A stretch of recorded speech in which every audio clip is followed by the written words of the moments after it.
Spin-off oddaja kritiškega posnetka Posladka bočen projekt imenovan Emfazna zaledja je podcast, ki bo v letu 2025 pokril izbrane umetniške festivale, ki se v Sloveniji odvijajo izven centralizirane prestolnice. Vsaka epizoda podcasta vsebuje uvodnjo predstavitev festivala ter krajše pogovore z izbranimi sodelujočimi umetnicami in umetniki. Poleg zvočnega gradiva projekt vključuje tudi pisno-likovno kritiko, ki nastaja v sodelovanju s spletno platformo za umetniško kritiko, platformo Koridor križišča umetnosti.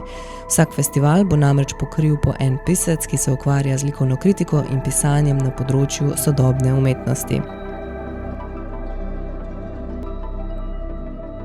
Mislim, ko govorimo o smrti interneta, v bistvu govorimo o smrti interneta na način, da imamo dovolj interneta, ki je upogojen sa načinom, kako funkcionirajo platforme, na način, da v bistvu si dobesedno v svom nekem mehurčku in to je vsa sebina, ki je lahko dobiš. Hkrati ni brez pomena tudi to, da je brain rot bila beseda leta 24. Se pravi, čim bolj nesmisleno, čim bolj lahko prebabljivo. Torej Black Box sva si odločila, da probava zvizualizirati, kako delujejo ti naši algorithmic based feeds. Kako nas AI profilira, kaj ti kaže. Igra je strukturirana tudi z nekimi specifičnimi metaforami oziroma nekimi arhetipi, ki vizualizirajo neke specifične tendence internetne kulture. Spet je to seveda personality quiz, kar je ta v bistvu osnova bila že tudi What's Your Truth-a, narejeno po teh BuzzFeed kvizih, ki smo jih igrali 10 let nazaj. To je bila inspiracija. Projekt nekako povezuje umetnost, znanost, tehnologijo. Skupaj smo raziskovali, kako morski ekosistemi delujejo na okolje. Njihov namen je bil nekako spremljati fiziološke spremembe japonskih ostrig in torej nekako spremljati njihovo počutje. Ja, okej, če je internet mrtev, ampak kje je ta alternativa? In seveda je alternativa, sam ni toliko glasna in ni podprta od strane korporacij, še manj od strane platformskega kapitalizma, ki v bistvu jemlje na nek ravni vse. In predvsem zaradi teh mehurčkov se zdi, kot da je to edini način, kako lahko sploh funkcioniraš, čeprav seveda ne, samo se moraš malo bolj potruditi, se mi zdi. Z mano je zdaj Irena Borič, kuratorica letošnjega in lanskoletnega festivala IZIS. Začetki festivala segajo v leto 2013, ko se je združila iniciativa umetnikov, kulturnih producentov in pesnikov delujočih v Istri. Skozi leta se je razširil v kinodvorane, galerije, javne prostore in industrijska poslopja. IZIS naj bi skozi objektiv vključenih umetniških del raziskoval vpliv tehnologije na kulturo, družbo in naravo. Gre za prikaz mednarodno prepoznavnih audiovizualnih in novomedijskih umetnosti. Pretekle festivalske edicije so denimo nosile naslov, recimo Samo nadzor, osnovni delci, cevi, fuck off, illusion. Letos pa je naslov festivala Konec sporočila.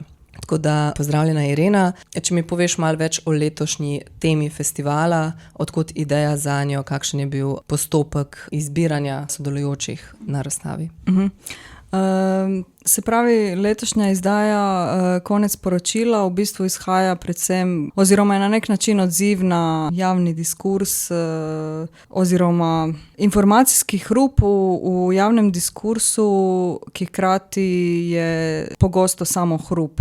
Se pravi, pogosto se ne zgodi nič več razen tega in zato je v bistvu letošnja izdaja IZIS-a posvečena tematiziranju informacijskega hrupa in nezmožnosti oziroma zmožnosti komunikacije v takšnem okolju. End of message je v bistvu EOM, se lahko uporabi na koncu določene e-mail korespondence in v bistvu zaznamuje konec določene komunikacije in ne pričakuje nobenega odgovora. Prav zato, ker gre za takšen na nek način piku na koncu nekega recimo pogovora, ki pričakuje nobenega dialoga, se mi je zdelo, da je prav ta konec sporočila zanimiv kot neka metafora te prekinjene, zlomljene ali mogoče nesmislene komunikacije, ki se pogosto dogaja predvsem v tej neki javni sferi, ki je v bistvu predvsem mislim na digitalno sfero, ampak hkrati ta digitalna sfera oziroma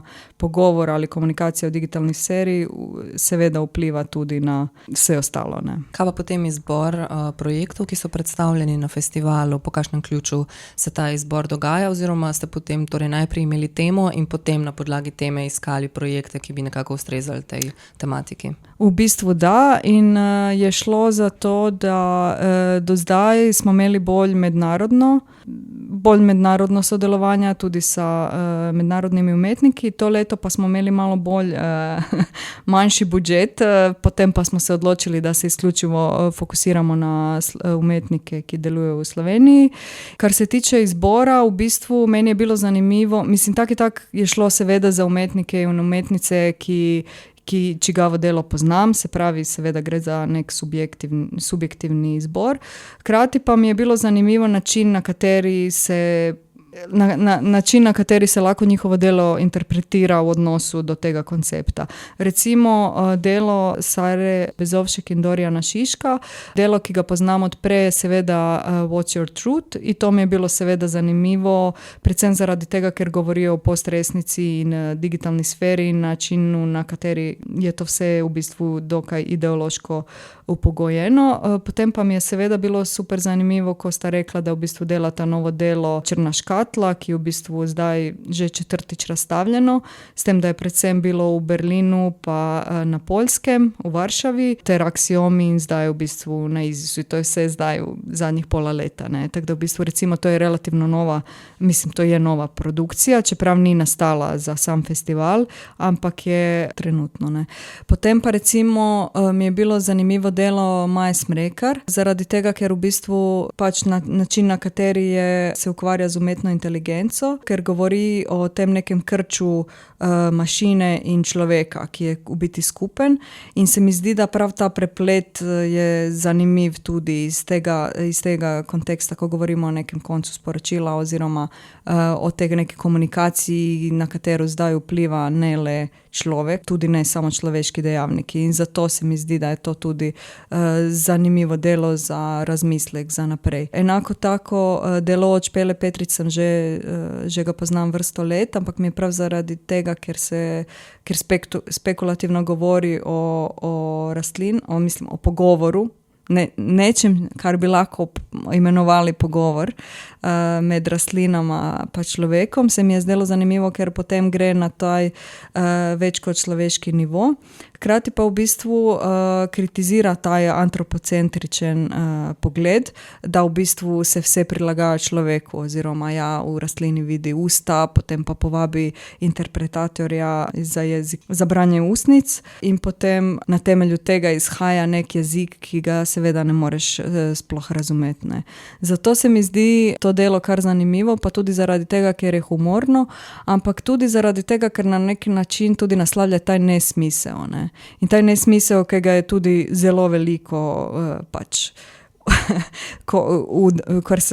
ko govorimo o današnji komunikaciji, pa tudi predvsem zaradi tega, ker v času komunikacijskega kapitalizma mogoče sploh ni pomembno, da informacije pridejo do naslovnika ali naslovnice, ampak je bolj gre za to, le da cirkulirajo. Se pravi, sploh nima veze, če 500,000 upload se zgodijo, pa tudi, če ga noben ne vidi, sploh ne gre za to, ampak samo za to, da se da še vedno zadeve cirkulirajo. Hkrati pa je seveda tu delo Sanele Jahič, ki v bistvu govori o umetni inteligenci, in tudi to delo sem že videla v različnih oblikah, načinu, na kateri je razstavljeno in tak naprej. Meni se pa zdelo kar zanimivo prav zaradi tega, ker v bistvu naslavlja taj ideološko stran umetne inteligence in jo v bistvu prav poimenuje v smislu fašističnem ozadju, ki je v bistvu za umetno inteligenco. V tom smislu, se mi zdi pomembno to delo, ker prav naslavlja taj ideološki aspekt. Hkrati pa je tu delo Plateau Residus, ki je nastalo v sodelovanju s Enjo Grabrian in Samom Kutinom. To, kar razstavljamo, je v bistvu del širšega projekta. Gre za projekt Anima Spirare, kar pomeni izdihniti oziroma izdih. In tukaj je razstavljena Eolova harfa, se pravi 13 strun, harfa od 13 strun, ki je narejena od lesa, ki je 6000 let, več kot 6000 let stare jelke, ki sta je našla Samo Kutin pa Jani Kutin. In v bistvu, čeprav sta kot glasbenika seveda povabila različne ustvarjalce, da izdelajo različne inštrumente, sta se tandemu Plateau Residus zdelo zanimivo, da v bistvu prav tudi narede tu neku Eolovu harfu, na katero svira veter. Hkrati pa to, kar njih zanima, je v bistvu okoljski odtis električnih vetrnic. Ok, torej zdaj smo nekako v bistvu opisali umetnice in umetnike, ki razstavljajo na tej glavni razstavi, ki je na ogled v galeriji Loža v Kopru. Zdaj pa imamo še ene druge lokacije zraven in to je v bistvu novost letošnjega festivala, ker je poprej festival vedno gostil na enem prostoru skupaj, zdaj pa so te prostori nekako razdrobljeni. Kjeri so še ostali prostori, kjer se nahaja festival? Se pravi, prostor italijanske skupnosti oziroma znani kot Circolo je v bistvu prostor, v katerem razstavljajo študenti vizualne umetnosti in oblikovanja z pedagoške fakultete v Kopru in gre v bistvu za prvo tovrstno sodelovanje med pedagoško fakulteto in IZIS-om in je v bistvu celo leto so se študentje in študentke poglabljali oziroma odzivali na temo smrti interneta oziroma fenomena mrtvega interneta in sta v bistvu njihova mentorja bila Polonca Lovšin in Marko Vivoda. Marko Vivoda sa strani Pine, Polonca Lovšin, ker v bistvu je to ona predava na tem odseku. Čeprav je veliko več študentov in študentk bilo vključeno v sam proces in so raziskovali in razvijali različne projekte, na koncu pa so razstavljena le 3, tako da se lahko tam pogleda njihova razstava. Hkrati pa je tu sta 2 kontejnera, v katerima se predstavljata 2 umetniška projekta Start Arts for Water, ki je v bistvu Hekina produkcija Heka Leba. Hkrati pa je tu Bastion. Bastion v bistvu postaja ena prizorišče, v katerem bo se odvijal ves performativni program festivala. Tokrat ga imamo malo več nego mogoče prejšnje leto, čeprav je tudi bilo izdajke performativnega programa bilo toliko, da je vsaka 2 dni nekaj bilo. Recimo med ostalim bo tukaj tudi Luka Prinčič, potem pa Ida Hirschenfelder in Ana Marija Bagarič v plesno-zvočnem performansu, v katerem se v bistvu, čeprav je totalno analogen performans, se tematizira spet ta informacijski hrup in način, na kateri informacije v bistvu vplivajo na določeno telo. Performans pa se imenuje Preveč sveta je v meni, pa sta ga že izvajale večkrat, v bistvu mislim, da sta ga zasnovali leta 2024. Potem je še seveda Maja Smrekar bo tudi izvedla en krajši bralni performans 31. Omenila smo že tale Stars for Water, torej S+T plus ta rezidenčni program, ki se nekako vključuje v festivalsko dogajanje. Na kakšen način se je v bistvu začelo to sodelovanje? Na kakšen način tudi Heka Lab v resnici je nekako tradicionalno že del festivala IZIS? In zakaj? V bistvu Heka Lab se vzpostavijo, če se ne motim, ja mislim 2020, ko so v bistvu bili del širšega RUK projekta in v bistvu zaradi tega, ker je to raziskovalni laboratorij, v kateri ponuja možnost umetnikom i rezidence i raziskave, jim zapravo omogoča neko poglabljanje v določenu temo in tudi pogoje za to, ne? Kar se mi zdi čudovito, zaradi tega, ker predvsem za umetnike, ki se ukvarjajo s intermedijsko umetnostjo, ni enostavno priti do pogojev za samo delo sploh, se pravi za samo umetniško produkcijo. Zaradi tega se mi zdi to super. Drugače pa, kar se tiče Heka Laba, seveda gre za, recimo zdaj, taj projekt je en evropski projekt, v katerem so tudi druge organizacije in v bistvu gre za projekt, ki tudi traja več kot 1 leto. Ne. Se pravi, da zato je pomembno, mislim, ISIS vedno je super, da se v okviru te ISIS platforme pokaže tudi ta produkcija, predvsem zaradi tega, ker ISIS ima neko drugo vidnost, predvsem v domačem okolju in se mi zdi, da zato je to smisleno. Hkrati pa ISIS kot festival mogoče nima možnost za to, da bi sam uložil v to vrstno produkcijo, ker je to dosti bolj finančno zahtevno. Ne. To leto ste vi že drugič zapovrstjo kot umetniški vodja oziroma kot kuratorka festivala. Kakšne so vaše izkušnje? Koliko je kaj obiska iz sosednje Italije na temu festivalu? A to igra neko vlogo slučajno? Se zgrinjajo kakšne specifične publike na ta festival? Kakšne so vaše izkušnje? Potem neka, ne vem, obrazstavna besedila trojezična? Ja, v bistvu je trojezična zaradi tega, ker tudi v Kopru je pač veliko ljudi, ki govori italijansko. In se mi zdi, da je to pač del koprske zgodbe. Mesta, ja. Različno je. Zdaj jaz ne vem točno, koliko ljudi pride od okrog, pa tudi jaz mislim, da je dosti odvisno od tega, pač kaj počnejo v tem trenutku. Mislim, veliko ljudi spremlja ISIS, ampak mogoče ga spremlja predvsem online. Tako da je tudi to različno, koliko se njih dejansko udeleži samega festivala, se pravi, pride dejansko na lokacijo pa ga obišče. Se mi zdi, da tudi verjetno pridejo tudi iz drugih mest, pa tudi mislim, da iz Slovenije pridejo, samo pač je različno v katerem obdobju, pač odvisno od tega, koliko drugega dela imajo. Zdaj, z vidika nekoga, ki mogoče ISIS-a še ne pozna ali pa ga šele začenja spremljati ali pa še nikoli ni bil tukaj, v čem bi mogoče vi rekli, da se ISIS nekako razlikuje ali pa kaj je posebnost festivala ISIS v primerjavi z drugimi intermedijskimi umetniškimi festivali pri nas? Ali je isto, samo da je pač na obali? Ne, ni isto. Mislim, vedno je razlika, ne? Samo zdaj bi to res morala premisliti. Kaj pa mogoče že samo ime festivala? Od kje prihaja ime festivala ISIS? Ime festivala izhaja v bistvu od egipatske božice Izide. In to je v bistvu bila neka začetna točka. Ne? A se že kaj razmišlja o prihodnjem letu, v prihodnji temi? Ne še. A boš tudi ti? Jaz sem tudi še naslednje leto, drugače pa sem jaz se javila na odprti klic. Prejšnje leto. Se spomnim, je bil prav poziv. In sem v bistvu to dobila. In v bistvu 3 leta, koliko traja originalno. 3 leta je kao. Te zanima kaj? Ne, lahko kaj vprašam. Jaz bi se vrnil malo na vsebino nazaj. Zdaj, glede na to, da se veliko govori o komunikaciji in šumu, me v bistvu zanima, kje se po tvojem mnenju danes sploh še dogaja komunikacija? V smislu izmenjave in ne v smislu prenosa informacij. Ker mislim, da tudi je neka razlika med tem, kar čist komputacijsko razumemo kot informacije in recimo neka izmenjava, ki je na človeškem nivoju. To je recimo tudi taj moment recimo smrti interneta.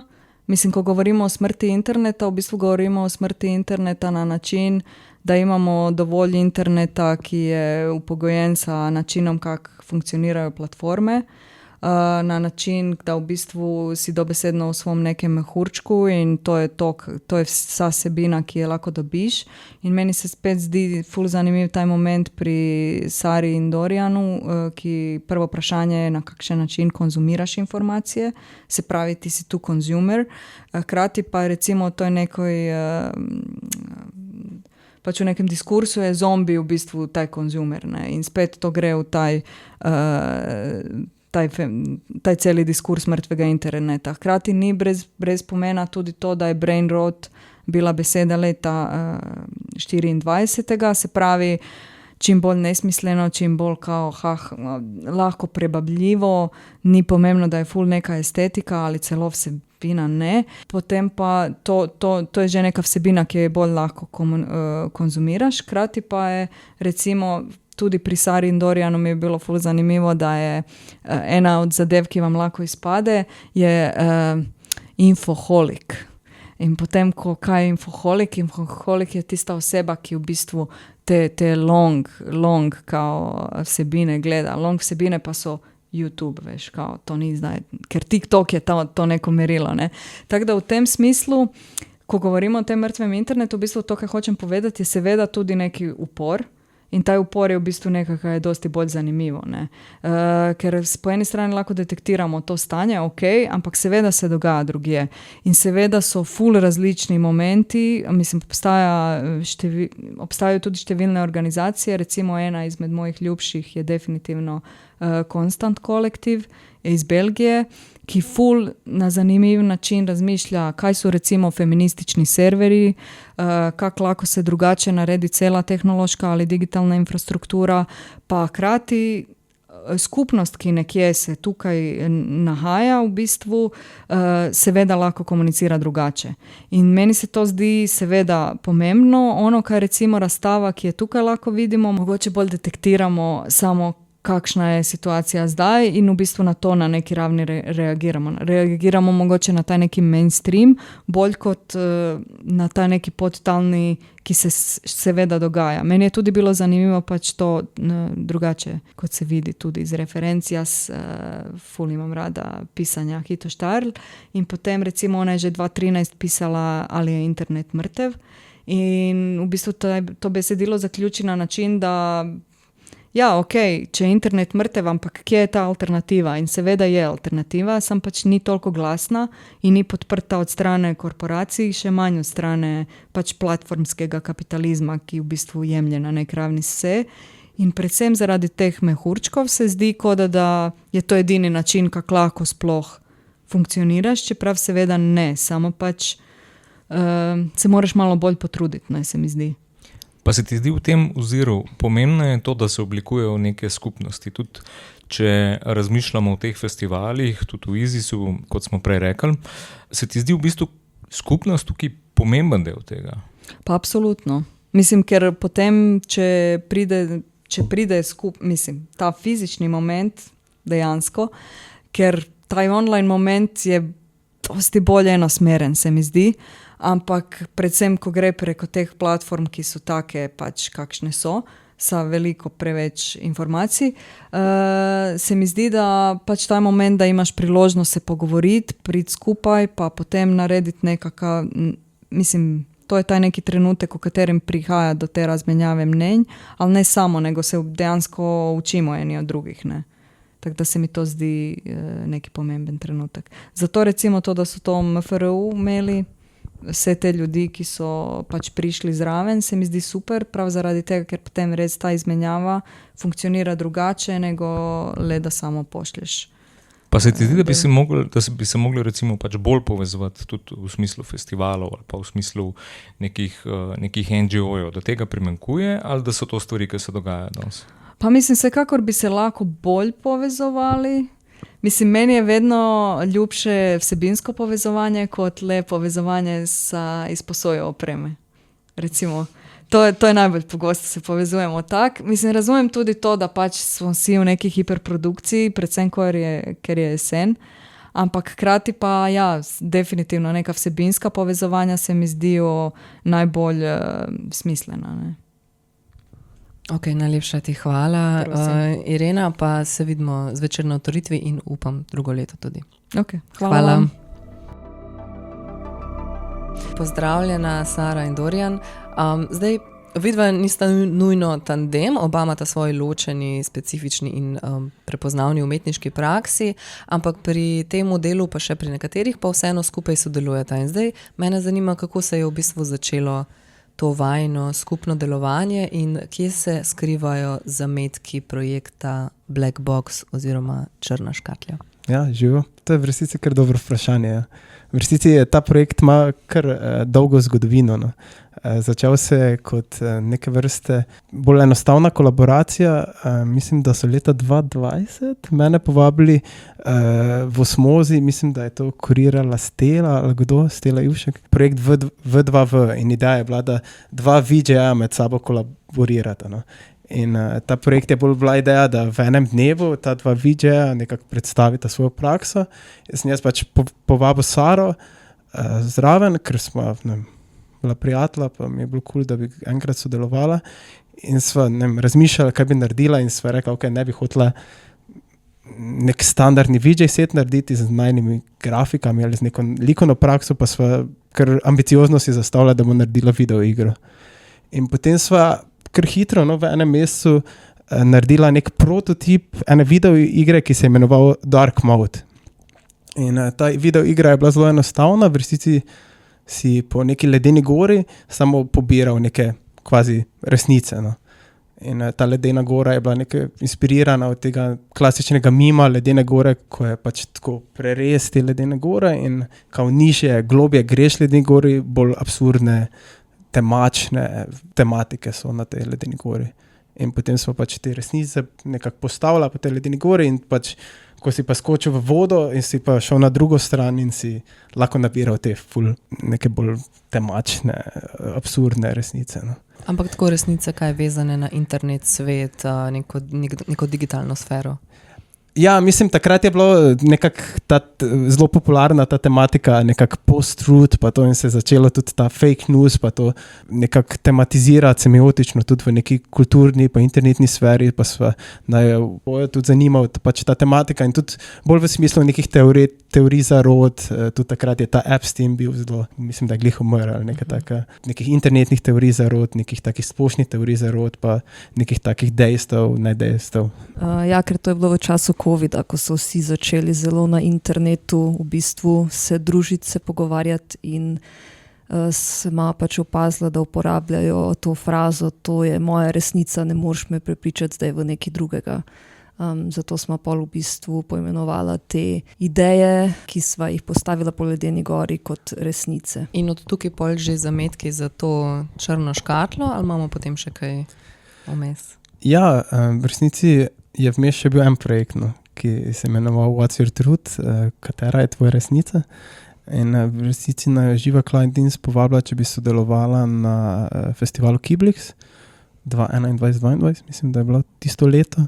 In potem sva rekla, ok, bomo nekako razvila ta projekt v neko bolj celostno zadevo, v nek bolj expansive video game in potem je nastal ta What's Your Truth, ki je v resnici bil zelo kar bolj obširen projekt, ki je razširil te neke tematiziranja resnic pa internetne kulture na nek bolj širši način. Dodala sva razne lokacije, dodala sva razna vprašanja.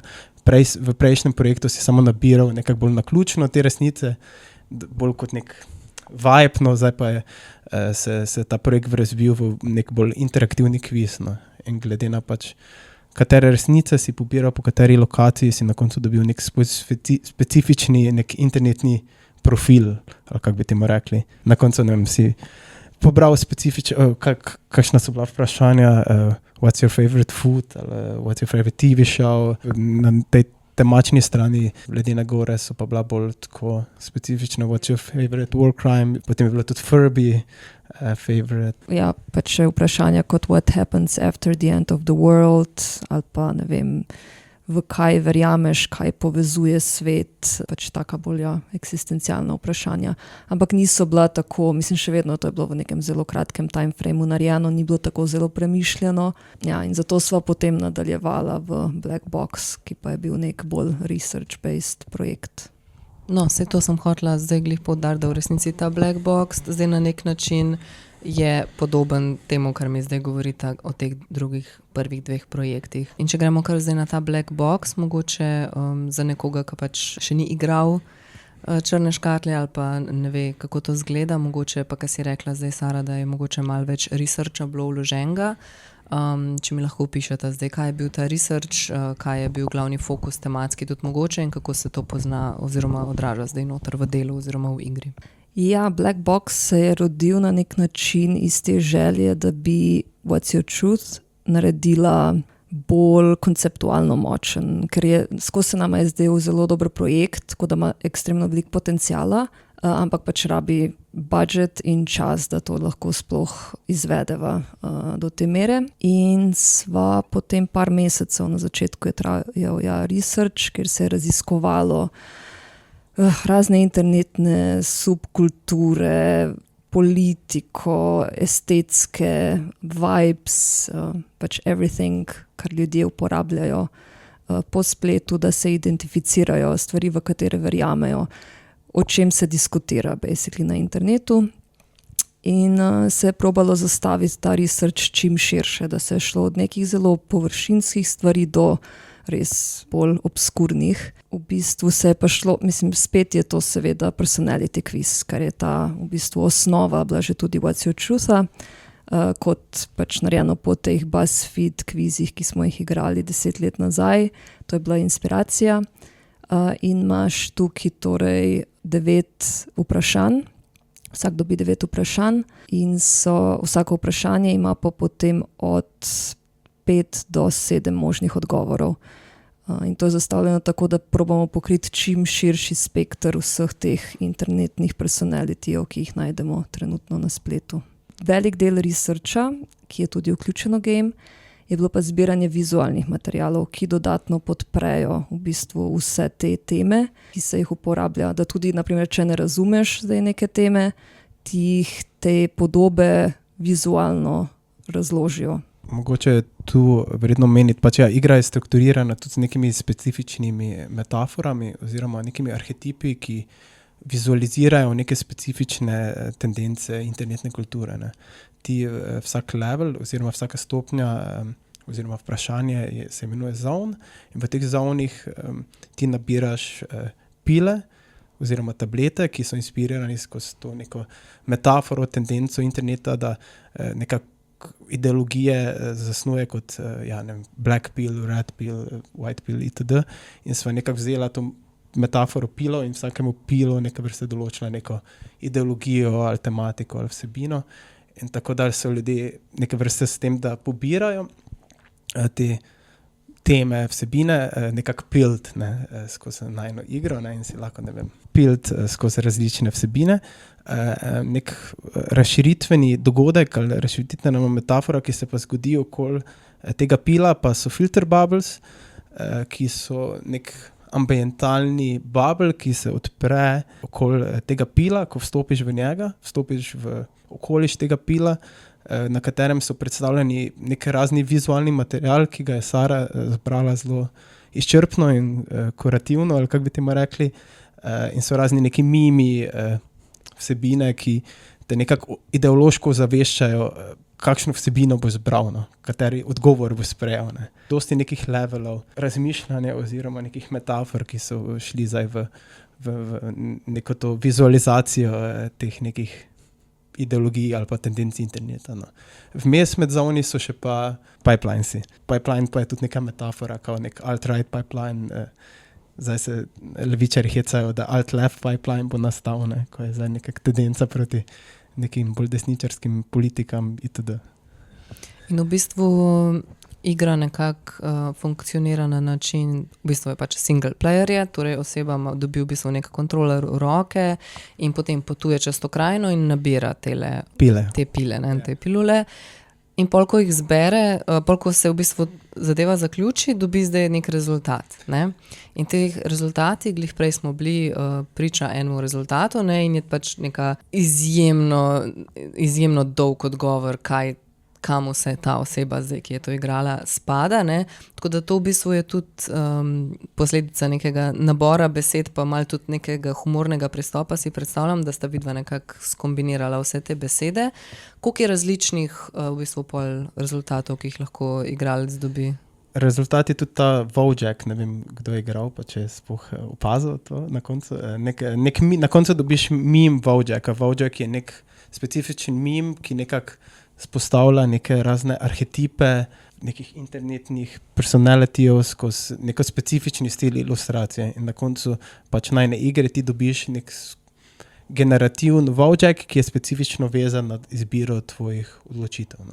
In ti dobiš neke vrste svoj meme, bi lahko rekli, ki ga lahko potem tudi tam skeniraš QR-kodo in si downloadaš in uporabiš za ozadje ali kaj. Pa spoznaš resničnega samega sebe.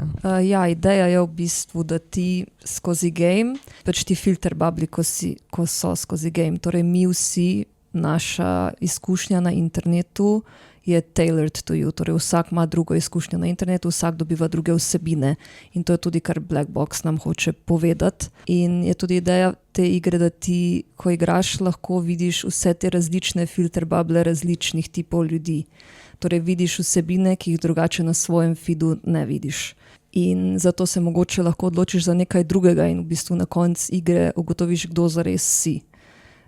Kar ti mogoče samo od sebe ne bi, ker vidiš vsebine, ki jih vedno vidiš, ampak tukaj pa res zdaj odkriješ, kdo pa si, če bi lahko videl vse stvari, ki so ti možne na netu. In zato je na koncu dobiš to skovanko vseh teh, vsak tvoj odgovor ti da en del te skovanke in pa to celo ime je v bistvu skupek vseh tvojih odgovorov. In isto Wojciech. Pri Wojciechu pa vsak del Wojciecha tudi en pil, torej ima en del besede in en vizualni del Wojciecha, torej moraš zelo skrbno zbirati svoje odgovore skozi game. Tako da v bistvu kot vajno delo gre za neko idejno zasnovo, nek koncept in tako naprej, ampak končen produkt je delo še nekaterih ostalih ljudi.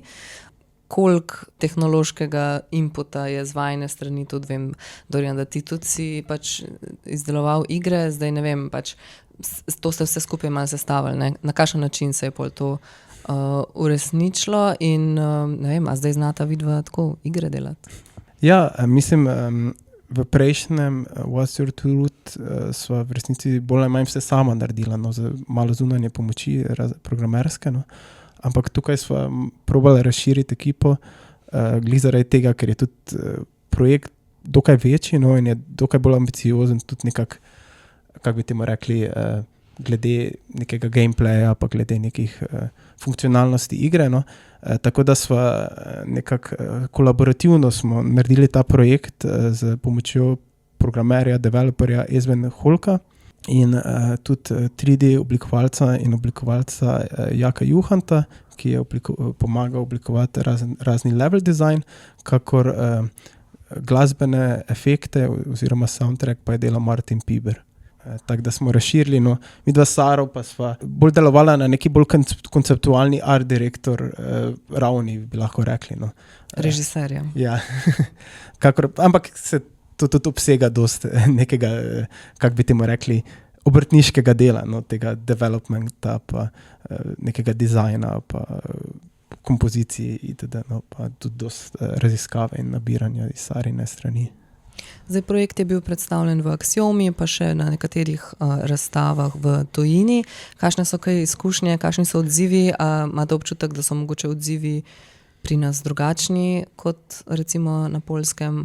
Mislim, meni se zdi, da glede na to, da so neke te art igre dostikrat zelo atmosferične, pa to so ljudje nekako zelo angažirani pri najni igri, ker ima vseeno neko specifično narativo in so neko zadovoljstvo doseže s tem, da lahko odigraš igro in dobiš nek konec, neko zmago, nek produkt. No. In se mi zdi, da je to nek način, je to dobra kritika iz ljudi, da odigrajo igro, no. Tudi če zdaj ne dajo, to pa mi je najbolj všeč, ali kaj nek tak odziv. Ja, meni se, da so dobri odzivi, spet je pa odvisno, no, kaj je zdaj publika.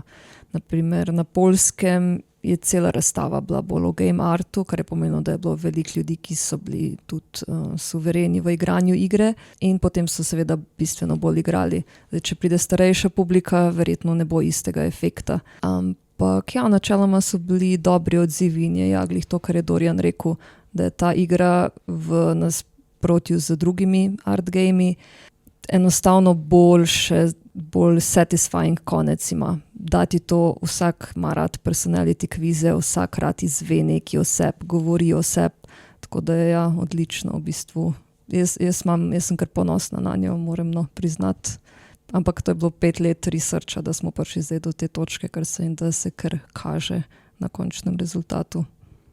Glede na to, da se internet tropi, pipelini in vse te tablete, babli in to ekstremno hitro nadaljujejo, nadgrajujejo v resničnem življenju na internetu in tako naprej. A ta igra avtomatsko kliče po nekih sprotnih updatih, po še nadaljnem researchu, po še večjem kopičenju tega databasea, a o tem razmišljata, to planirata, ali imata dost? Mislim, sej v bistvu to, da delava, da že obstajajo 3 verzije igre, je glih to. Zato so jo vsakič mogla updatati, ker se tako zelo svet spreminja vsako leto in zdaj je tudi tako zastavljeno, da lahko vsebine sproti spreminjava. To smo v resnici, že od začetka pri razvoju nekako tehnično probali rešiti. In zaradi tega imamo mi dva za Saro, imamo dostop do nekega cloud databasea in lahko v resnici vsebino filter bubble spreminjava skozi brez da se dotika v igre, ker igra pač avtomatsko jemlje vsebino, no, oziroma filter bubble iz interneta. Tako da se lahko zelo enostavno update. Aha, to se kaj real-time skrepa ona dol? Ja, vedno, ko zaženeš novo igro, se iz interneta podatki potegnejo. No. Tako da tehnično je zelo easily updatable vsebina, no. Seveda ne na vseh ravneh, ampak na nek način smo razmišljali o tem. Ja. Ker smo recimo pri prejšnji igri What's Your Truth je potem že bil neke vrste problem, čez pol leta res ene vsebine sploh niso bile več relevantne ali pa neki mimi ali pa nekaj karkoli. Ne. Tako da nekako probamo, ja. Če potem igra sproti skrepa dol iz interneta, to je pol tudi prostor za kakšne napake. A to opažate, da se dogajajo, da pač on poskrepa dol neke mime, ki so pač kar neki... Ne, skrepa najno kurirano vsebino. Aha, ok. Po izvajanih mapic. Ja. Ok, smisla, da on tako... Mogoče naslednji. Z nekim AI-jem bi se to zdaj celo še dal narediti. Mogoče res naslednja različica, ne, Black Box 2 ali kaj. Bo tako, bo samo... Zakaj pa ime Black Box? Black Box je prispodoba za stvari, za katere ne vemo točno, kako delujejo. Torej, ti daš nek input eni stvari, najbolj logična razlaga je mogoče človeški možgani tudi. Torej, grejo neki impulzi noter, nekaj se zgodi v možganih in pol telo deluje. Ne vemo točno, kako to deluje, ampak stvar funkcionira. No in Black Box je pa to na ravni AI-jev. AI-ju se da nek input, nekaj mu rečeš, da ne naredi, somehow it does it in potem stvar deluje. Torej Black Box sva si podločila, da kao probava zvizualizirati, kako delujejo torej, ti naši algorithmic based feeds. Kako nas AI profilira, kaj ti kaže, pač kak je internet dan danes. Mogoče za konec še, torej delo je zdaj predstavljeno v okviru festivala ISIS, katerega tema je v bistvu ta ok ali pa ne ok komunikacija, torej ta konec poročila. Na kakšen način imate občutek, da vajino delo nekako soustvarja festival v smislu, kako sodi v letošnjo temo festivala? Mislim, itak se to delo nekako ukvarja s komunikacijo nasplošno, ne, za neko semiotiko interneta, pa s tem, kako konzumiramo informacije, ne, ki niso skozi internet so zelo nekako nenavadno podane. Ne. Dostikrat lahko zveš tudi kako novico sodobnega časa, prej skozi mim, skozi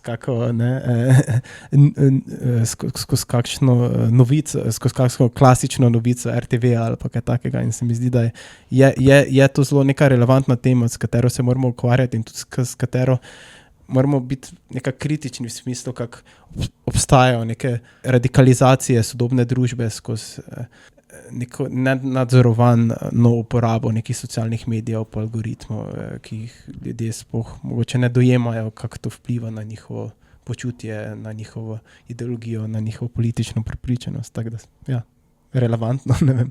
Vseeno gre, umetniško delo, koncept in to full research in vse, ampak gre za neko končen produkt, ki je video igra. A sta kdaj razmišljala, da bi to, ne vem, šlo na nek Steam, da bi to lahko ljudje pokupili pa igrali tudi doma ali pa na kakšnih partijih, pa tako ne nujno samo, da morajo ujeti festival ali razstavo?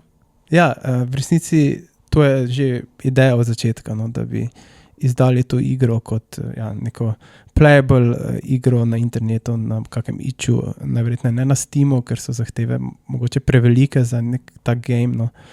In upamo, da nam bo uspelo to izdatno. Plan je, no.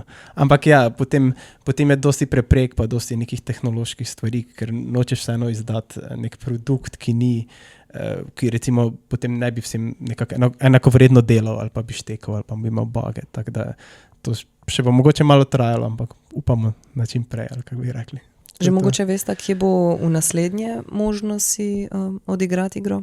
Trenutno, kar je planirano, če ne pride nič vmes, bo v Rijeki, kjer bova imela razstavo midva z Dorianom februarja. To je še zelo haš, ampak tukaj ste slišali prvič. Takrat bo, ja. Upamo pa, da pride kaj vmes. Dobro kaže, bomo videli. Če dodam, mislim, tudi video igro obsega instalacija, ki je pač specifično zasnovana za to igro, ki so neke vrste 3 postaje in zasnovala so te 3 postaje glih zaradi tega, da pač je možno na razstavi večjim ljudem naenkrat igrati, no, da ni nekih težav glede čakanja, pa tudi, da mogoče ljudje, ki so malo bolj šaj oziroma malo bolj sramežljivi, lahko igrajo na neki bolj privat zadeve. No. Instalacijo pa je pomagal narediti Matic Silman. Tekst oziroma tudi tekst v igri pa je tudi napisala Lea Sande in tudi obrazstavni tekst je napisala Lea. Kdo je izbral stol? Stol, ki je tukaj uporabljen in je bil tudi v Axiomi, je pa moj osebni stol. Perfekten je, nisva našla boljšega, ne prodajajo več tega modela in sem se žrtvovala. Tako da. Great sacrifices. A ja, kjer je stol? Ali stol on od ta velike projekcije? Ali ta male, ko sta 2 stola? Aha, danes smo mi bili, je bil samo en. Samo en. Kjer je zdaj tvoj? Moj je ta mali, politis ga še sploh ni bilo. Ne, ta veliki stol, to smo pa kupila, to je pa najno zdaj imava posebej za ta projekt. So bliže pa bolj nori. V Panke galeriji je bil tak stol z LED lučkami, ki so se barve spreminjale. Na Poljskem pa je tudi bil nek insane gamerski stol, ki se je raztegnil pol v ležalnik. Tako da to je zdaj taka zelo minimalistična opcija, ki nama je tudi bolj všeč. Ampak je tako, zgleda kar fajn, tak jajčko varianta. Tako. Ja, ful je fajn. Je tako dobro je, da si pač ideja, da si na tleh malo bolj sproščeno, lahko normalno dolgo, kolikor dolgo hočeš, ker realno, če se spraviš, lahko tudi po mojem 1 uro igraš to, če hočeš videti vsako sličico, ker jih je približno ogromno. Mislim, da okoli 1500. Koliko je pa minimalno, koliko lahko igraš, pa da prideš čez? Kakšen je speedrun rekord? Ja, mislim, da lahko kar v 5 minutah, če si je dovolj hiter. Potem smo tudi speedrunili z Leo enkrat v Axiomi, pa je uspelo v 4 minutah. Ja.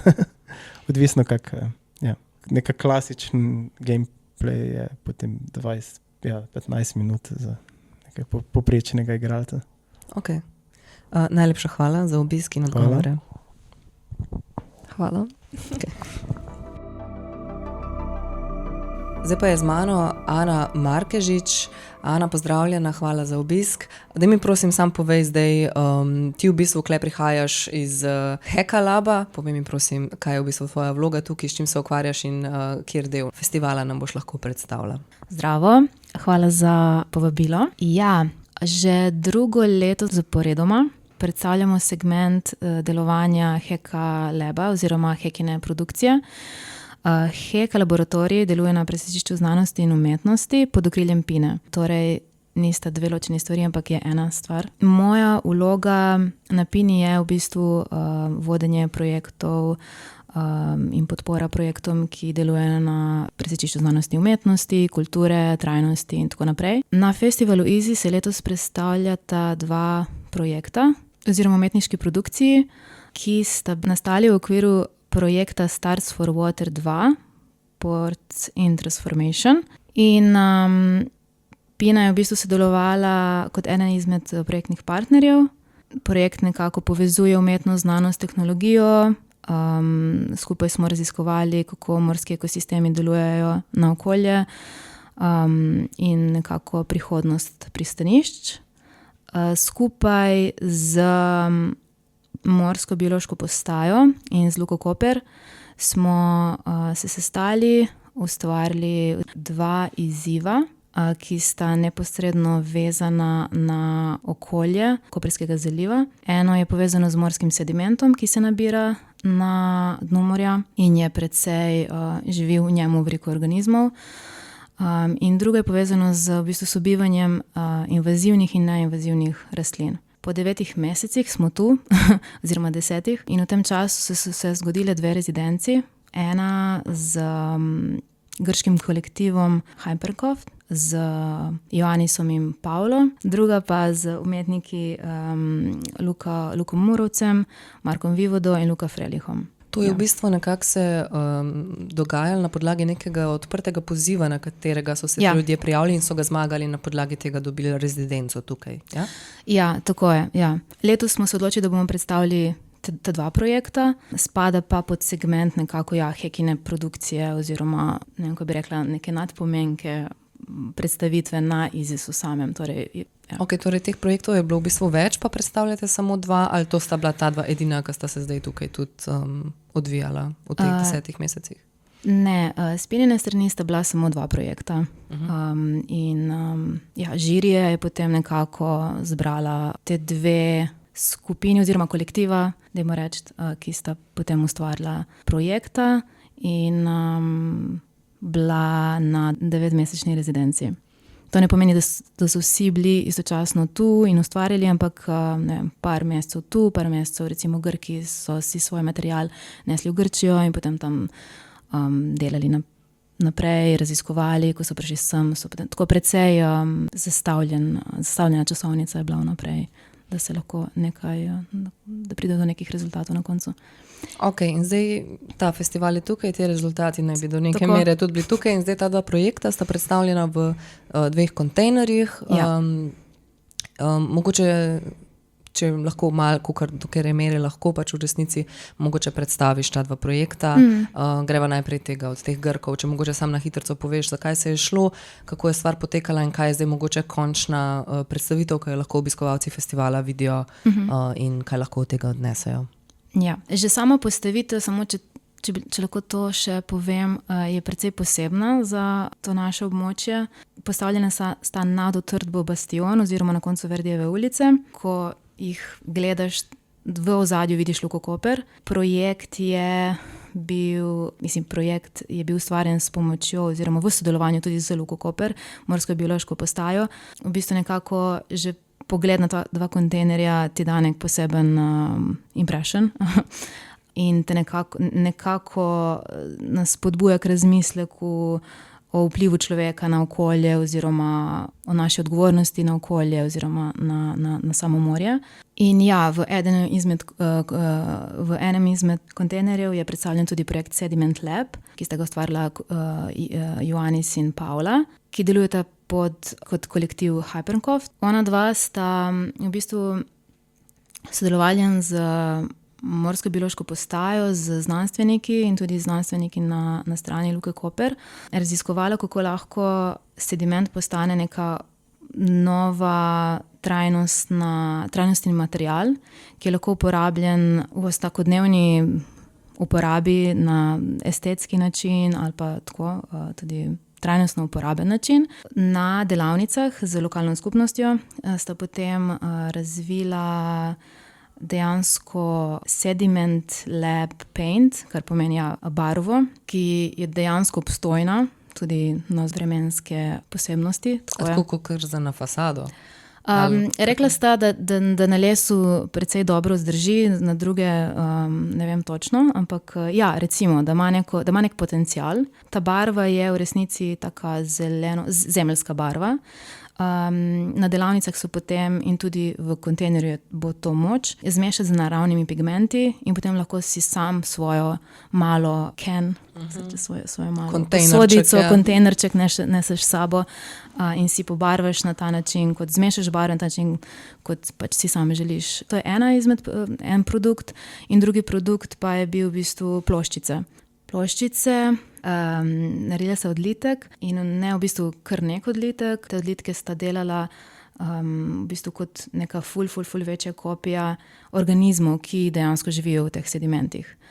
Razne odlitke sta naredila in te odlitke so tudi lahko potem na delavnicah ljudje si ustvarili, vzeli s seboj, nekaj jih je tudi seveda pač v kontejnerju. Tako da v kontejnerju je predstavljen tako nekako cel proces, hkrati pa tudi video, naredila se tudi dokumentarni video ob njihovem obisku v Luko Koper. Tako da to, ja.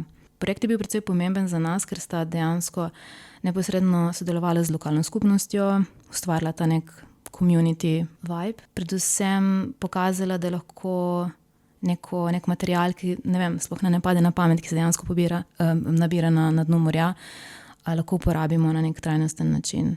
A ima pol ta projekt nek epilog, se bo to še potem v bistvu naprej razvijalo, se bo s tem še kaj počelo, gre to še naprej, ali je to zdaj neka zaključena celota, zdaj se konča, razstava je in to je to? Ja, želeli bi, ja. Seveda je nekako to vedno vezano na neka sredstva, ampak ja, želeli bi, da se razvija naprej, ne samo z umetnikoma, ampak tudi seveda sodelovanje z Luko Koper, z institucijami, z Morsko biološko postajo, tako da jaz verjamem, da bo. Ok, in če greva zdaj na ta drug kontejner? Ja, drugi projekt je vezan na izziv sobivanja neinvazivnih in invazivnih organizmov. Projekt se imenuje Beneath the Mirror Waves, kar bi nekako lahko prevedli v pod ogledalom valov. Že samo ime pove, da se ukvarja z nečim, kar je nam na prvo nevidno, nečim, kar dejansko je pod morsko gladino. In to so v bistvu japonske ostrige. Luka Murovec, Marko Vivoda in Luka Frelih so nekako združili v interaktivno skulpturo podatke, ki so jih zbrali preko biosenzorjev, ki so jih postavili tako pripeti na ostrige.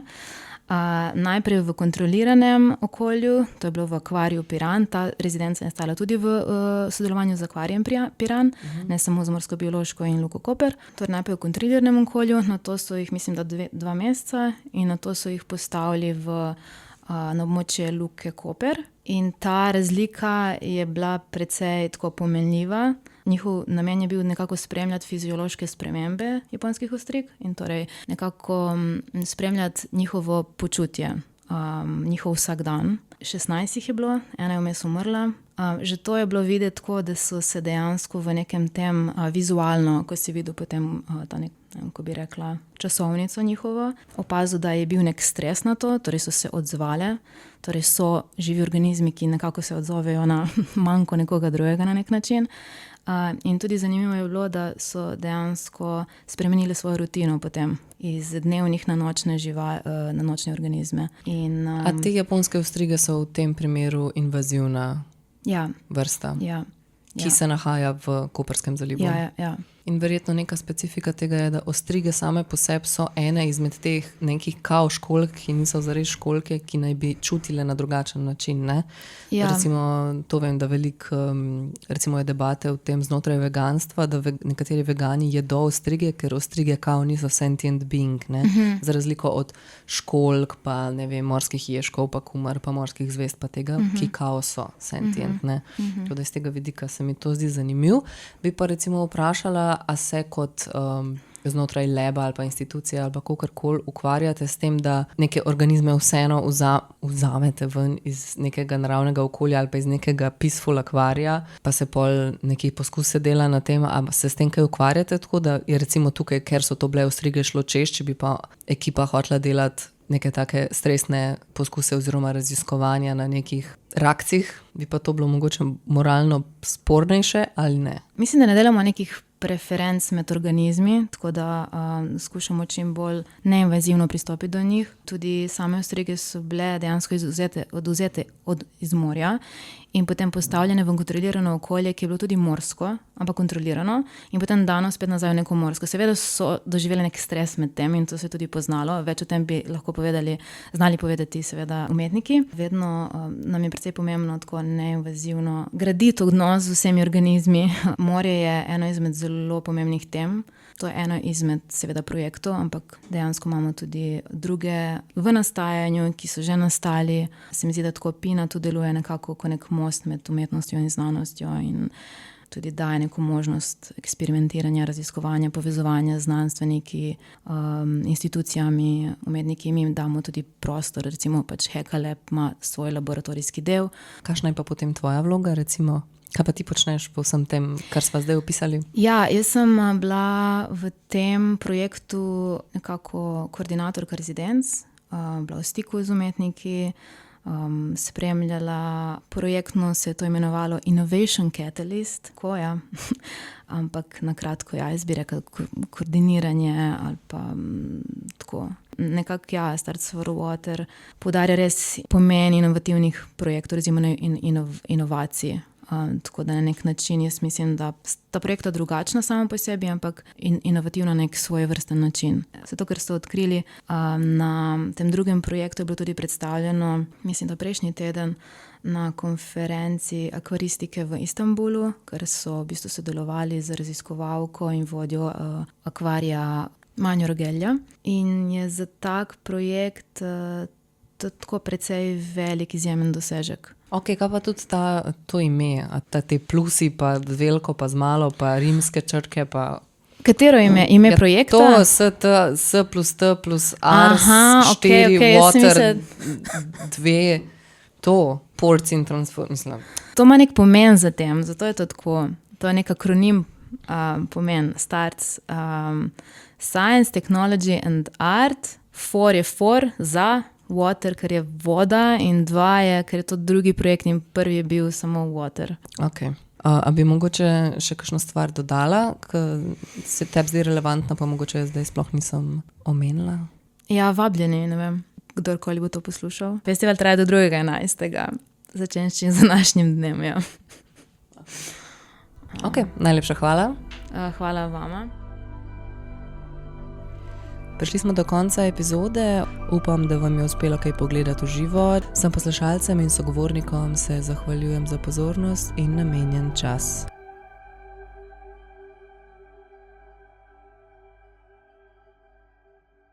Neke škampe z azijskimi rezanci pa brokolijem. A kle v Kopru? Naskuhal sem si. Škampe si sam Mislim, skuhal? kozice neke. Ja. Kozice? Ja, niso škampi, ja. Kozice. Nekaj smo se prej kregali, kakle Primorci rečejo kozice, ne kozice. A ja, Ne, rakci, ne vem, kak se ti mora reči. Ja, Pač neki kozice. glavonožci. Ja, ne, ja.